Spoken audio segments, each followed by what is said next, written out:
Did you know that over 1 million Americans are dying annually of just heart disease and cancer alone? Do our doctors know the cause? Join us for the next 30 minutes of eye-opening science. Hi, I'm Dr. John Trowbridge from Houston, Texas. Over 24 years ago, I wrote the Yeast Syndrome book. But 30 years ago, I met Doug Kaufman. He's wonderful. He can help you know the cause. Here's my good friend, Doug. One of my favorite doctors there, Dr. John Trowbridge from Houston, Texas. Welcome aboard, friends. Thank you for being with us today.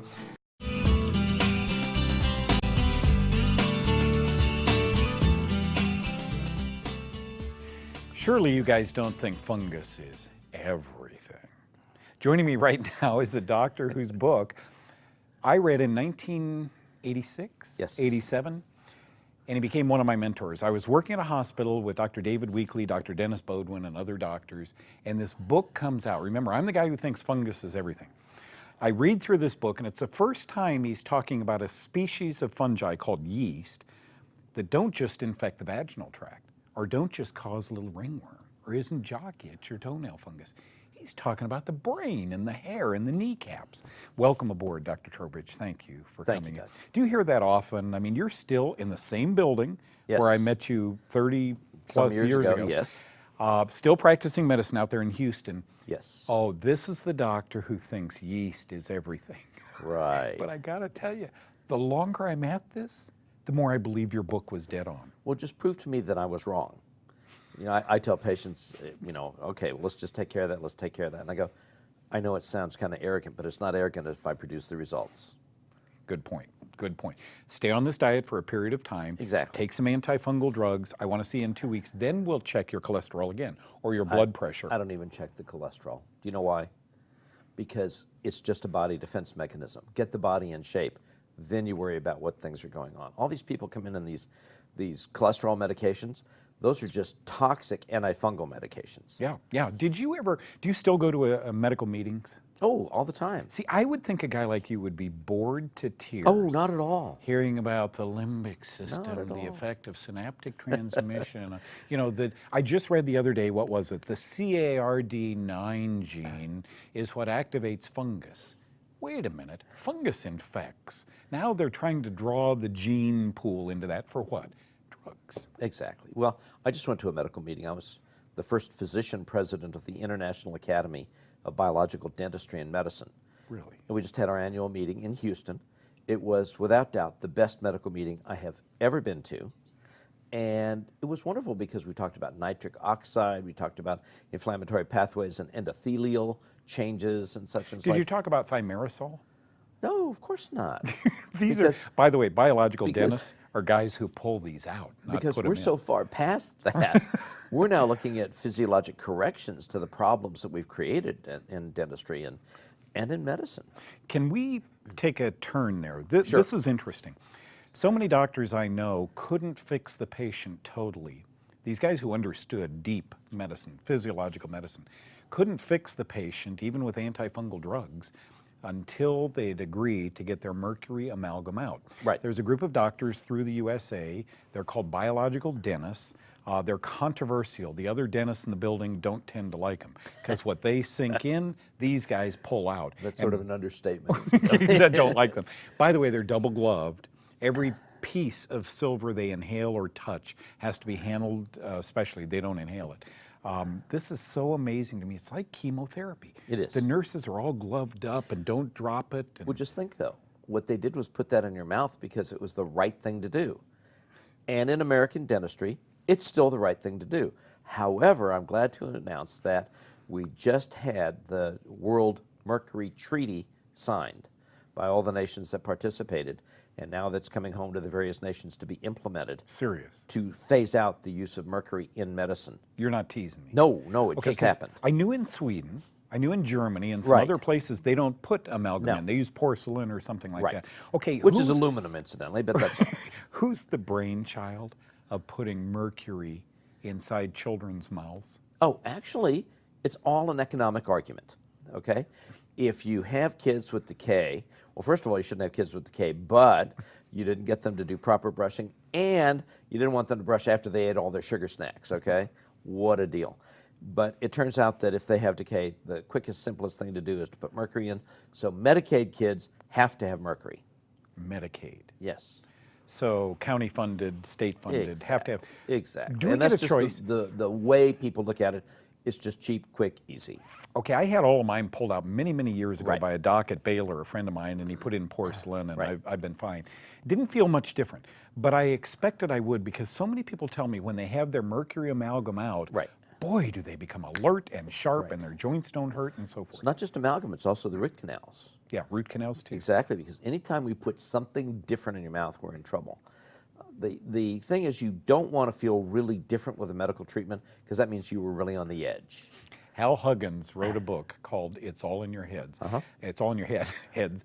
He was a dentist who Still was, is. I spent the weekend with him. Neat guy. Does he do wet finger dentistry anymore? No, he's retired. Yeah. He's dangerous now. He just talks. And my He's doing guest, infections and dentistry now. there's nobody more dangerous, however, than my guest today, Dr. John Trowbridge. Very outspoken on many topics. And I got to tell you, folks, The Yeast Syndrome, an amazing book, inexpensive, and dead on for the past 30 years. Thank you, Dr. Trowbridge. Thank you. Don't go away. I'll be back with more.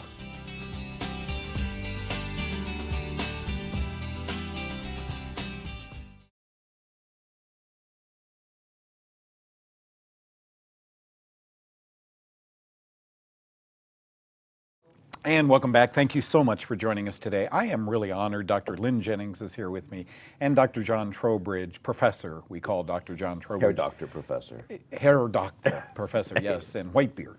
We call him. The Waybeard. He and I knew each other when we were dark beards, right? And, That and is here we are. correct. And Lynn, I guess you knew me when I was darker did. hair also. What I want to talk about with both of you today, and I'd like all of you in the viewing audience, I say a couple 100,000 people are watching us every day, is to take off your shoe and then your sock, and do that for your loved ones also, and see if these resemble your toes. We have a name for this, folks, like we name everything. Until there's a pill, we don't have a name for it. This is called onychomycosis, and Lamisillar sporanox are the pills that treat this. So every dermatologist in the world understands this.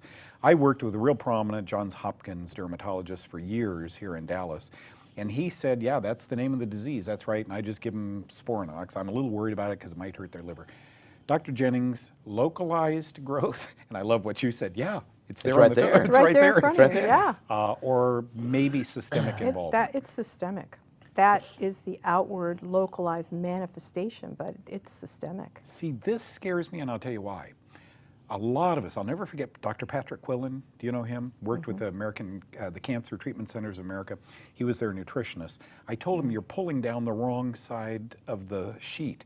Don't pull down and listen to their heart. Pull up and look at their toenails. And one day he called me and said, oh my gosh, this is amazing. These people with cancer have nasty toenails. So something like this comes into your office in Houston. Sure. What do you do? Well, I tell them, take a look, because you see, you're just becoming a Happy Meal. There's three great kingdoms. There's the plant kingdom, the animal kingdom, and the fungus kingdom. And the plant kingdom takes sunlight and makes energy. The animal kingdom eats the plants or eats other animals that ate the plants. The fungus kingdom specializes in eating the other two. And you're just being ate up. Yeah. And the fungus puts out all these poisons, and those are to recycle you faster. It's nothing personal, it's just business. Wow. And if you take a look at this and start saying, wait a minute, my skin is really dry, my heels are cracked, you start looking up and you realize that their skin is dry and flaky, and you just keep following all over. And all these are fungus symptoms totally ignored by the medical community. I like the way that sounds. I like that description. That's a good way to talk about it. Yeah, I wanted to put you two together Yeah, too, I love because it. Dr. Jennings has been on this for. I'll never forget the study that was done in one of the family medical journals, where terbinafine was tested. You know, they had sporanox and Lamisil, and they were testing for toenail fungus, and this was really neat.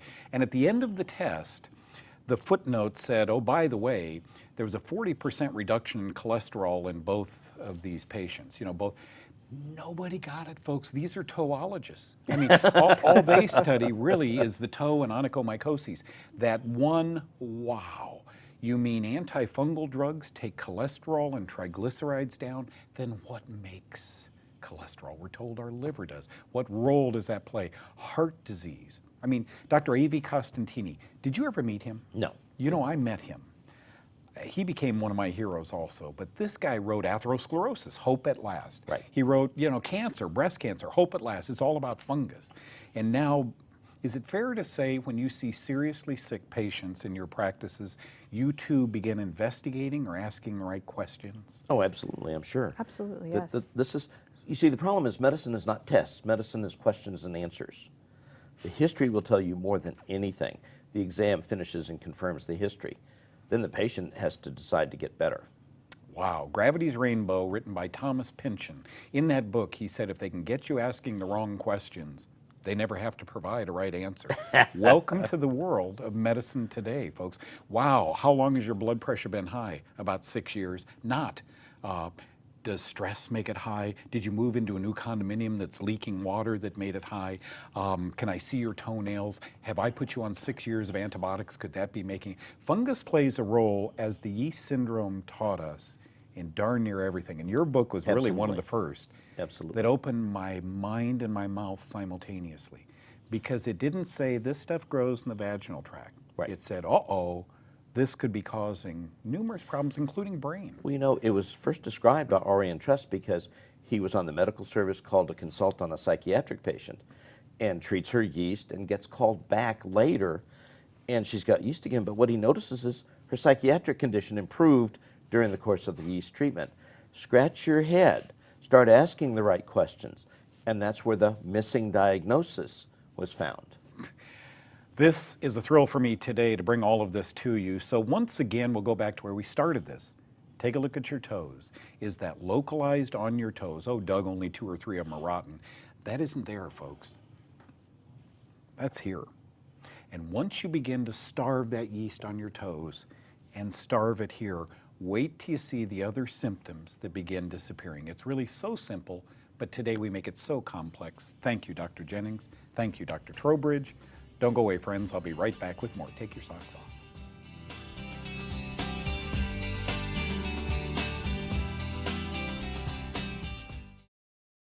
You know, I've known for decades that fungus can impact negatively the immune system, but to hear 2 pros, one doctor in Houston, Texas, and one in Brisbane, Australia, other sides of the earth, to sit down with them and hear them say it has a whole new impact on me. Watch this.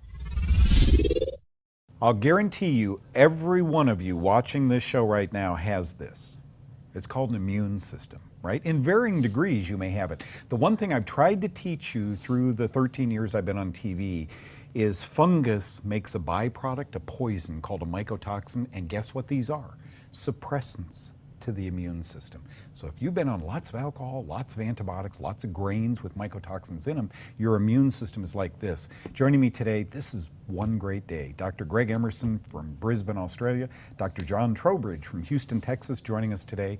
Immunity. Boy, do you see a lot of people coming into your clinic in Australia with their immune system like this. Now it's manifesting with symptoms. Yeah, what I'd like to do is I'd like to introduce 3 terms that come up in the medical literature all the time, and then I might hand over to John to he can deal with he can talk about how you can deal with that. But Sure. 3 new fascinating terms in the literature are biofilms, MSIDS, which is multiple systemic inflammatory disease syndrome, and hyperparasites. Now, it turns out that you don't just get parasites, but you get parasites infecting parasites. And it came out recently that worms, intestinal worms, carry dientamoeba, the parasite. It turns out that parasites contain large viruses, which contain Sputnik viruses, which then contain their own parasites. And so you've also got, it came out last night in literature that the fungus which kills ants has another fungus which kills it. Then you've got biofilms, which we now know are not just a mass of bacteria, but also a mass of fungus and bacteria covered with a jelly-like coating. And so you've got all these things which are really, you can't address individually. And the only way that we can cope with these hyperparasites, these biofilms, and these multiple inflammatory systemic infective disease syndromes is by boosting our immune system, because you can't go chasing one infection. They're all infected together. Yeah, and so you walk into a house and it's got those plug in scented things, or you drink alcohol, which is mycotoxins, or you're now eating genetically modified food. And we ask ourselves, how in the world did we get this sick? How are all these hyperparasites, how are all these biofilms in our body getting there? It doesn't take, you know, a genius to figure it out. Why even I could figure that one out. You probably see a lot of this in Houston also. Absolutely. I tell people, you eat plastic food, you get plastic people. And we've so dramatically changed the food supply in the last 50 years. It used to be real farm fresh foods. Now it's so much altered we can't believe what it is.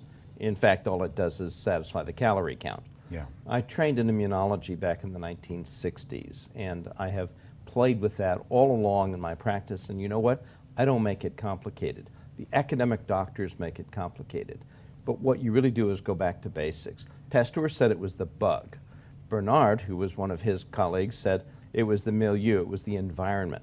And in actual fact, if you treat the bug, you miss the problem. You treat the environment, the problem goes away, because God put inside us a self-healing, self-repairing system. So the immune system is able to take care of itself if you just get the clutter out of the way. So if you just litter things all over the floor, you're going to stumble as you're trying to walk across the room. And that's what your immune system is doing. Get the clutter out of the way, change the diet, change the activity, drink water, not soda. If you really look at the nutritional supplements, there are very specific ones that help, especially with patients with yeast. These patients get miraculously better. Ulcerative colitis, all sorts of vague skin diseases, all sorts of gut problems get dramatically better. In fact, they heal. What a thought. Now, on his deathbed, however, Yes. remember Pasteur said, Pasteur came around and said, Bernard was right. he was right. It is the milieu. It is the body. simultaneous with all of these weird things popping up in our body. We're finding information, factual information about sulforaphane and terpenes, monoterpenes, and so forth. So our food can be our best friend. The father of medicine, Hippocrates, was right. Are you finding that? Absolutely. I had a fantastic example a couple of years ago when I flooded the carpet in the house I was staying in with the washing machine. And the carpet got very wet. And within 2 days, the carpet was covered with mold. Now, the question is, where did that mold come from? Because it didn't just suddenly appear. It was there all the time in that carpet in very small amounts, unable to grow until you provided the right environment, which is why there's no mold on any of these walls here, because it's not the right environment. If this room was full of steam and it was very hot, mold would be more likely to grow. So the whole key about health is to maintain an environment not conducive to the growth of these organisms. And the way you do that, you start off by food. You know what the doctors are saying? They're there awaiting your hypoimmunity. They're there awaiting your stress, your poor diet, your lack of exercise. They're there, just don't awaken them. Thank you guys very much. Really good to see you both together. Don't go away, friends. More of Know the Cause to come.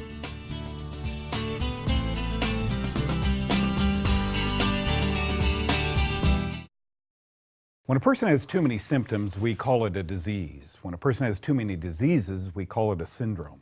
When a person knows the cause of a syndrome, we call him John Trowbridge.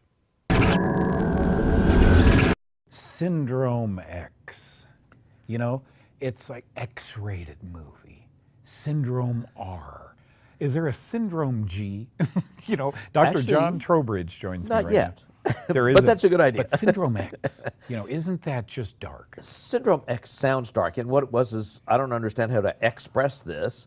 And Jerry Reven was the bright guy, Stanford professor, who declared this basically in 1988. You did undergraduate work at Stanford? I did undergraduate there. I met him. He was taking care of a friend of mine in 1968 for hypoglycemia.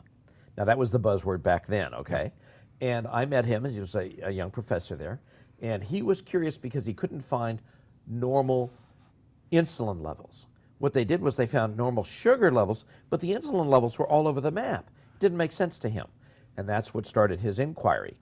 And what he finally concluded is that people have good insulin levels and good sugar levels, and in order to maintain a good sugar level, they'll move their insulin as high as they need to. And that's the genesis of Syndrome X. It's now called metabolic syndrome or cardiometabolic syndrome. I think it should be called fungal metabolic syndrome, because what we're going to finally find is that the reason you've been interrupted is largely based on a fungus problem. If you know the cause, you can probably fix it. Boy, that's got a ring. It's got a Know ring the to it. I cause, would use know that the for a TV cause. show. Great TV show. You reviewed my cancer hypotheses. Yes. In all honesty, as the guy that mentored me and wrote the book on Yes. this, your thoughts? Yes, my thought is that we've missed cancer for eons and generations, and we're going to continue to miss it because it's still very profitable to treat. Maureen Salomon was president of the National Health Federation when I was chairman of the board. And Maureen used to say more people are making a living off of cancer than dying from it, and that's still very true. If you don't treat what caused the cancer, why wouldn't you get another? Oh, actually, people who get cancer have a 10% greater risk of a second independent primary. Yep. In other words, another cancer developing in them that other people don't get as much. So I think that we're going to find fungus is related to so many of the inflammatory and immune and infectious diseases. We're going to be blown away. And you know what I love, Dr. Trowbridge, is all the reports coming out that children with autism go on to get arthritis. If you don't dam up the water upstream, it's going to flood everything downstream. If you don't find the cause of the autism, it's going to cause arthritis. Exactly. And then once they put you on pills for that, you'll have gout. Once that's fixed, you'll get ringing in your ears. If not from the medicines, from the fungus itself. Oh, you're off on that polypharmacy line again. But you have to understand that the specialist over there said we needed to take this. And this specialist over here said this, and pretty soon you are an experiment in pharmacology, and nobody knows what the side effects are. Okay, take me into that all-important first visit with Dr. Trowbridge, who's been around the block a lot. Here comes, okay, take me, 64-year-old male, prostate problems, but I'm on several meds for that. Right. Hypertension, but it's only 160, so I'm only on 2 meds for that. Right. My cholesterol, I've been on statin drugs for as long as they've been out, but the doctors tell me that's going to help prevent heart disease, and it's quite safe. Yes. And I'm on allopurinol because I do have some gout. You sit down with me. How in the world, knowing what you know, how in the world do you start with somebody like Doug Kaufman? It's very simple. First of all, you can't get in because you have to fill out 6 hours worth of forms. Questionnaires every which way but loose, including Billy Crook's yeast questionnaire. I got his permission to use that a long time ago. I like that. And I sit down with you with a CD recording so that we're going You're through... recording it? Recording. Okay. So that we're going through all the information. I tell people, your job now is to ask questions because I want the answers in plain English for you so that you can take this CD home, throw it in your medical folder, and you have a new listening anytime you want, a refresher course, if you will. And I go through everything, and then after I've asked all the questions I want about funny stuff, the odd stuff with them, I say, okay, now let me explain how all this likely came to be. And I start putting it together, and I go, so this is where your treatment comes from. We're going to go after where it started, not where it is. Wow. And that's how we get rid of it.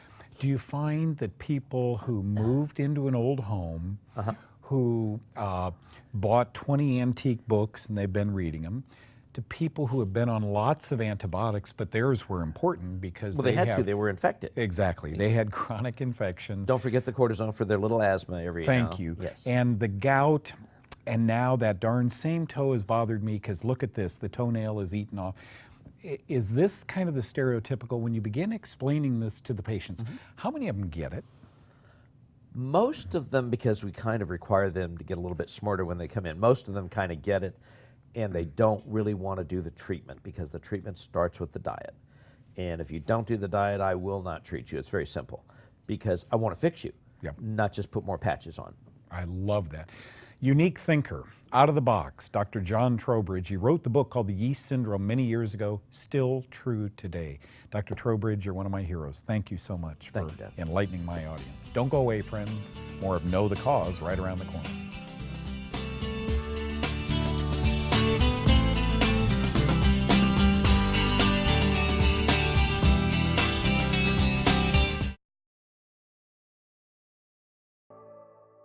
Ew, I know a lot of you are looking at that right now and saying, what is that? You know what it always looked like to me is a vaginal yeast infection, but that's actually in the intestines of a male. And I see, Dr. Trowbridge is here and Dr. Emerson is here, I see yeast. I may be wrong, I'm not a diagnostician, I'm not even what you guys are, I'm not even a doctor. But is that what you did you see yeast there? There's no doubt that's yeast in the colon, which is very common. When you check DNA analysis of the stool, it's very common that you see yeast. It's just the fact that it overgrows. Everybody always has a small amount of yeast in the gut. There's no doubt about that, but it's held in check by all the good bacteria, but because of the lifestyles that we live and the medications that we're exposed to, the good bacteria get reduced and therefore the yeast overgrows, and it's very common when you go looking for it. Okay, here's the problem, Dr. Trowbridge. The diagnostician, the gastroenterologist, didn't say yeast. He said inflammation. Right. I see inflammation as secondary to the yeast. Very most likely. Yeah. I tell folks, if a few weeds are growing in your lawn, you don't really care. You pull them, you stomp on them, whatever. But when the yeast start to overgrow your lawn, you should start getting concerned. That's what's creating the inflammation in that gut. That's what creates the inflammation in other tissues. Yeast is trying to recycle you. Yeast wants to make a happy meal out of you. Yes. And your body is trying to respond, but it loses the defense function thanks to the toxins that are put out by the yeast. That's a good analogy. That's one I can really understand. Diverticulitis. Someone writes in and wants to know, Doug, I've been told that I have diverticulosis. I'm sorry, not diverticulitis. Diverticulosis. Is it possible to reverse this condition because my doctor says I'm going to have to live on medications? Diverticulosis is a pressure problem. What happens is that because of elevated pressures in the bowel lumen, the mucosa of the bowel gets herniated out through the holes that the blood vessels come through the bowel wall, and so you get a sac of bowel mucosa outside the wall, which then fills up with stagnant waste material from the gut. When it gets infected, that's when it becomes diverticulitis. So diverticulosis is the herniation of the mucosa, diverticulitis is the infection.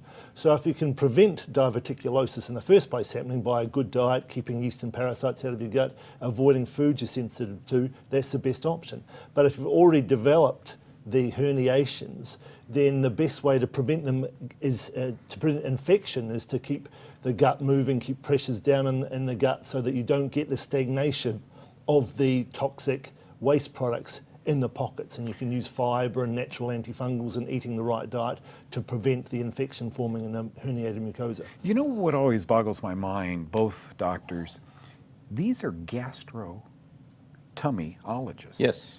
And yet they don't see that what I'm chewing up, swallowing, or pouring into my gut has any effect on the tissue in my gut. Has that, Dr. Trowbridge, I mean, you've been around the block for a lot of years. Does that boggle your mind too? I mean, I'm a TV show host, you're a doctor. Does that bother you that gastroenterologists, gut doctors don't get that? It's frustrating. What they're really looking at is the anatomy and not the function. And when you start looking at function, I'll give you a great example. I stopped putting patients into the hospital for diverticulitis in 1985 because it became obvious that if you use antifungal drugs in extremely high quantities, along with antibiotics appropriate for the infection from the waste products, then what you control is the tendency for the bowel to rupture because of the diverticulitis. That's a serious issue. That's a life-threatening issue. We stopped putting people in the hospital. I have not done that ever since. Wow. It's simply yeast with all the complications that go therewith. This from the man that wrote the book on yeast. The Yeast Syndrome is a bestseller that Dr. Trowbridge, 26, were you that young? 26 I was that years young ago. once. We met, I remember you with a ponytail. That's right. Back 19, when I came out there, 70s sometime. We've Late known each 70s, other early 80s, a whole lot right. of years. So with diverticulitis, or with what we saw in the opening of the show, ulcerative colitis, dare I say the D word? Doesn't diet play a role in all of this? Diet makes a huge role, and one of the things I wanted to say about fibre is everybody has the idea about fibre thinking that the bowel moves and you go frequently. But one of the really great things about fibre and fibre supplements is it also soaks up toxins, and we know that mycotoxins are excreted through the gallbladder into the gut. And one of the great things about fibre is that it soaks up the mycotoxins and allows them to pass through. So if you want to avoid getting toxic effects in the gut, you want to have a good functioning gallbladder, you want to have good functioning bile ducts, and you want to have a lot of fibre to soak up the mycotoxins so they don't get reabsorbed. And you want to avoid leaky gut, because you've got a leaky gut caused by the yeast. You get the mycotoxins being reabsorbed back from the gut back into the bloodstream. So good functioning gallbladder, lots of fibre will really help. Oh, yes, we do know why so many people have gut problems. Remember, psyllium itself, P-S-Y-L-L-I-U-M, psyllium itself absorbs mycotoxins. Thank you, gentlemen. Really appreciate the time with you today. Don't go away, friends. More of Know the Cause to come.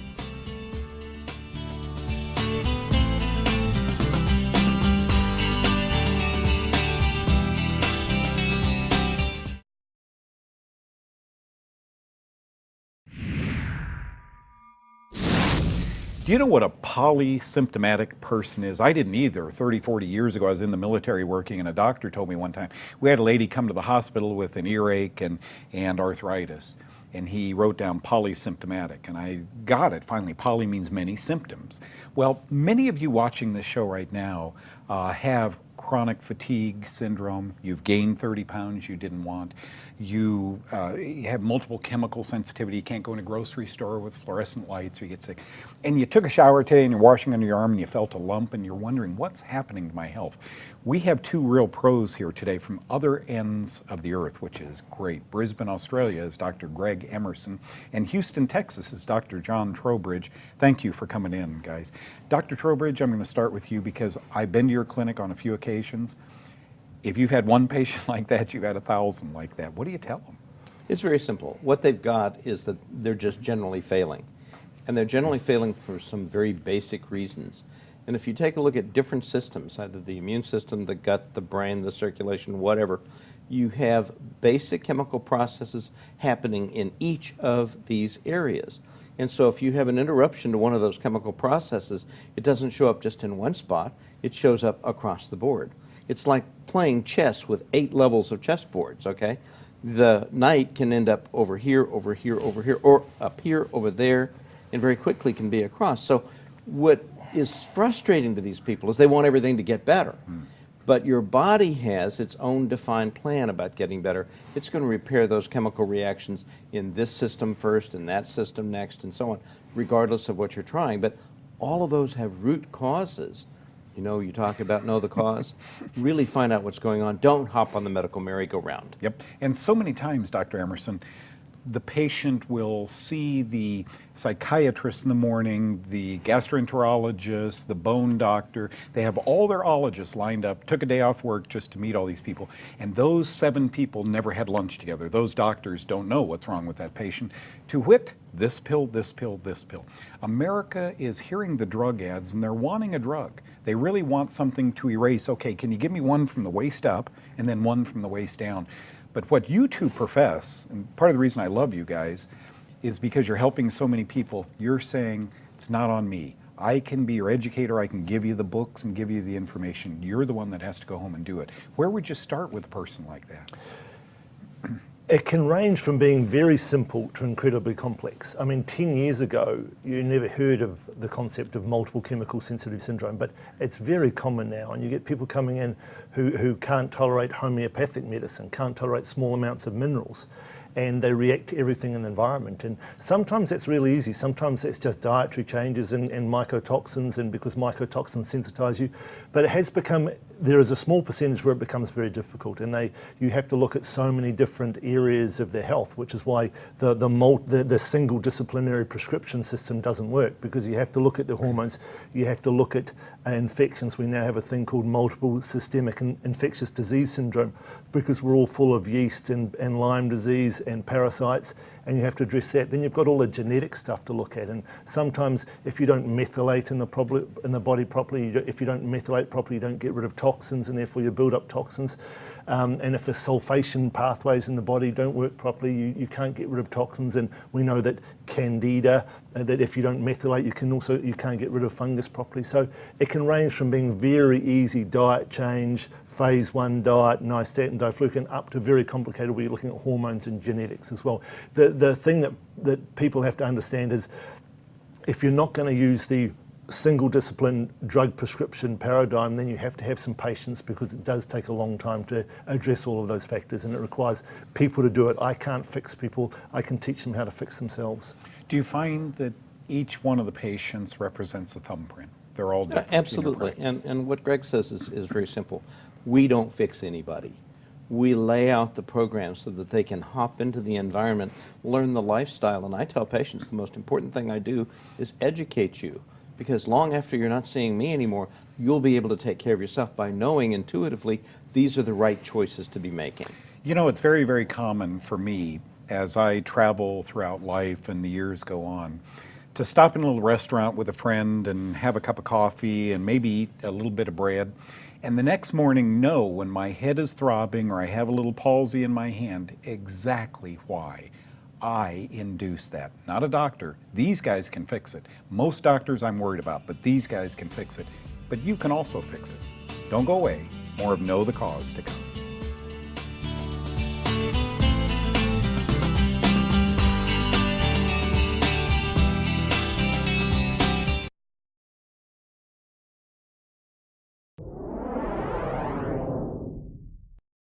You know what I read not long ago, Dr. Emerson, Dr. Trowbridge here with me, two of my heroes in this field. Not long ago I read that some drug, I don't remember the name of it, was actually enhancing youthfulness, you know, as a retarding the aging process. And I thought, gosh, that's great. I get on Google and look it up. It's an antifungal drug. And I thought, that's fascinating because a guy named Metchnikoff, a doctor in 1906, found that when you drank older milk with bacteria in it, the people back then, they would take on these youthful genes. And so now we know probiotics inhibit fungus from gaining access to the body. It's just aging process has to have something to do with fungus. Take it away, Dr. Emerson. Well, it's interesting. If you look at some of the theories on anti-aging, we're looking at telomeres, we're looking at loss of hormones, we're looking at free radicals. And if you look at the things that you can do to change those things, most of them are also antifungal. You're looking at resveratrol is great for telomeres. You're looking at astragalus, which is great for telomeres, all antifungal. You're looking at loss of collagen as part of aging, where you're looking at vitamin C, and also great for your immune system. So the amazing thing is a lot of the things that we can do for our health, keeping the hormone levels up by taking your zinc, making sure you don't have nutritional deficiencies, are also antifungal. So it's a fantastic link to this paradigm as well. Now, you know why I wanted Dr. Trowbridge to come in. 600 years old, looks He young. looks great. He looks great for Tremendous. 600. And 605, actually. But who's counting? That's right.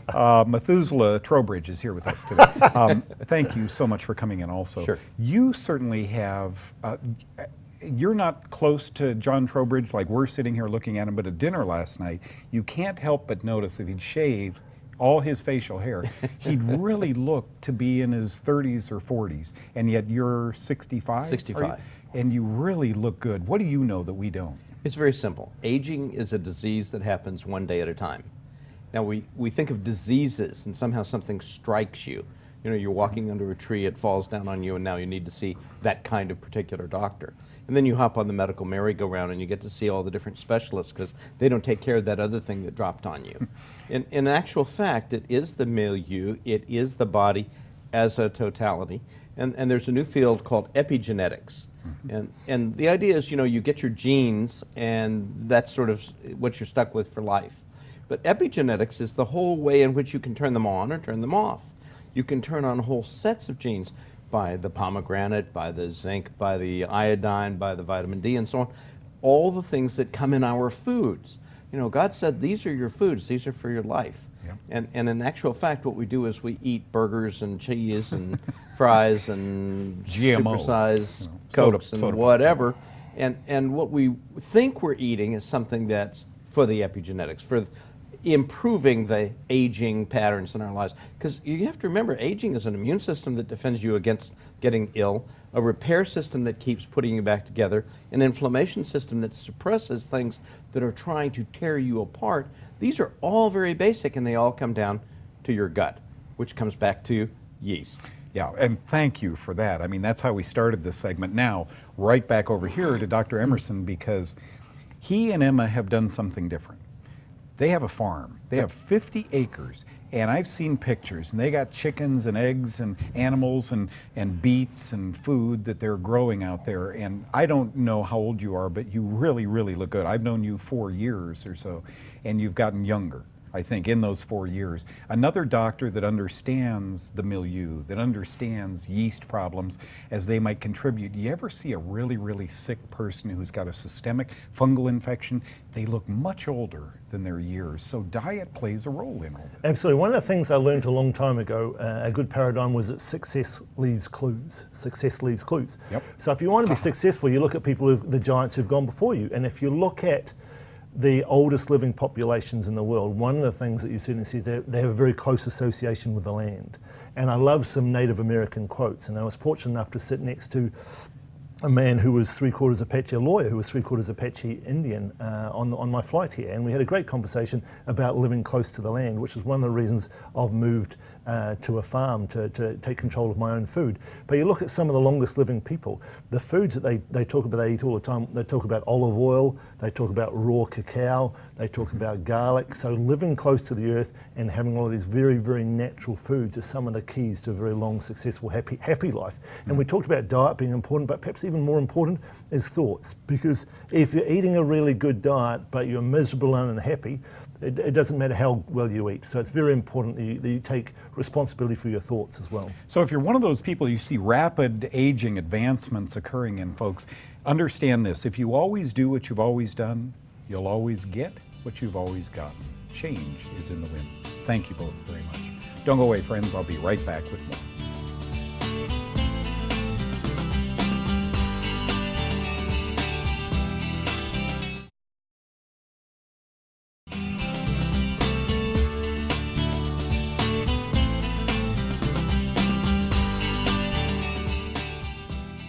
See, for me, this is just so enjoyable to have these two gentlemen here on the other sides of the world. Dr. Trowbridge, Dr. Emerson, thank you for coming in and being with us today. Long flight? It was a long flight, but we came via New York, and it was nice to get away from the unseasonal snowstorms in New York. Isn't that wild? Sometimes the horses die because it's 105, and sometimes, you know, in November it rains and snows and sleets and so forth. And you're from Houston, so that goes on all the time anyway. We take better care of our horses down there. Okay, now, first question has to do, and these are real questions from you, the viewing audience. You talk, Doug, about diflucan and nystatin all the time. Are these prescriptive drugs? Dr. Trowbridge, you wrote The Yeast Syndrome. When you talk about a guy who wrote the book on yeast, this is really Dr. Trowbridge, who mentored me in that book and many other times. Diflucan and nystatin, I bet you know a little bit about these. A little bit. Those are definitely prescription drugs. Yep. And people think they can just go into their doctor, get a prescription, get over the yeast syndrome, they're done. But actually the treatment for yeast syndrome is lifestyle. We've got to build you up. So we've got to change diet, we've got to do nutritional supplements and so on. So we use the drugs, the prescriptions, to hold down the yeast while we're doing this. This is what takes the time. And the combination of diflucan, nizoral, those are both tissue-based antibiotics, and nystatin, which is a gut-based antibiotic. These things work in different parts of the body and control different aspects of the yeast growing. And when you say antibiotic, I tend to think of penicillin. Sure. Anti means against, bio is life. Exactly. So what it kills is fungal life, or it stops. Exactly. Fungistatin stops fungal life, as opposed to an antibiotic that kills bacterial life. Exactly. Right? Okay. And good. of course, as you know, the bacteria that get killed by antibiotics allow for the yeast overgrowth, which is how people get the yeast syndrome. I love this show. I like it, and I'm its host. Dr. Emerson, in Australia, you probably prescribe diflucan and nystatin on occasion, but when I saw pictures of your ranch, I mean, you're raising your own food, eggs, chickens. I mean, you and Emma are amazing what you have going there. So you probably think we can prevent a lot of this yeast overgrowth in our body with diet and maybe using supplements. Do tell. Well, it's interesting, even if you go to the medical research and if you search health foods, the foods that we see as being really healthy, actually when you have a look at, also have been shown to be very antifungal. We're looking at natural antifungals, which you can include in your diet very easily. Everybody knows about the health benefits of garlic, particularly in terms of heart and cholesterol and the immune system and detoxification of heavy metals. But we also now know that it's very antifungal. Aloe vera, everybody knows about the health benefits of aloe vera. Turns out it's antifungal. The research coming out on turmeric called curcumin now is just phenomenal in terms of its health benefits and also turns out to be powerfully antifungal. And we also now know that many neonatal units around the country are giving premature infants bovine colostrum to prevent fungal infections in the immature immune system. So there's a huge number of natural alternatives that you can use for an antifungal regime. Your peers don't know this. I mean, God bless them, folks. Doctors aren't graduated with a degree to know mycology, bacteriology, virology, but not mycology. Are you ridiculed sometimes for some of the things you do out there in Houston? Sometimes. The answer is no, right? The answer is always. Actually, my history goes back to where I killed a patient in my first year of practice by prescribing an anti-inflammatory medication. which was called naproxen at the time, knew it worked like Oh, a yes. charm. The gentleman died in front of me in the intensive care unit. He bled to death from the ulcers created. Now that still happens. Those drugs, the NSAIDs, Yep. still create that problem. And you can get naproxen now available over the counter. It's called Aleve. And that was a profound change for me because I wasn't ever going to do that again. I started looking for more natural ways to help people. And then discovered Billy Crook, who wrote the Yep. Yeast Connection book. Yep. And Billy was an incredible enthusiast about how this works. Well, once you see how it works, you're hooked. Yeah, you'll never go back. Never you go always back. keep fungus. Very good talking with you guys. We just had a short segment, but thank you both for coming in and being with us today. Don't go away, friends. More of Know the Cause to come.